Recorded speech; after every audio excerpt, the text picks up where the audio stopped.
வணக்கம். தமிழன் செய்தி களம். சீர்காழி சேமலாதேவி அம்மன் கோயிலில் காவடி எடுத்து பக்தர்கள் நேர்த்திக்கடன் செலுத்தினர். மயிலாடுதுறை மாவட்டம் சீர்காழி தாடலான் கீழமட விளாகம் பகுதியில் சேமலாதேவி அம்மன் கோயில் அமைந்துள்ளது.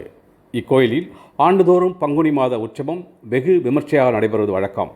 அதன்படி இந்த ஆண்டு பங்குனி மாத உற்சவம் தொடங்கி நடைபெற்று வருகிறது.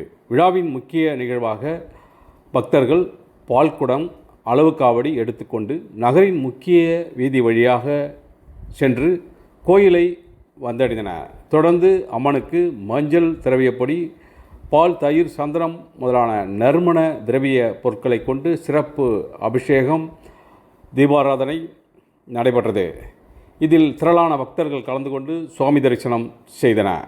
விழாவிற்கான ஏற்பாடுகளை கோயில் நிர்வாகிகள், பக்தர்கள் செய்திருந்தனர்.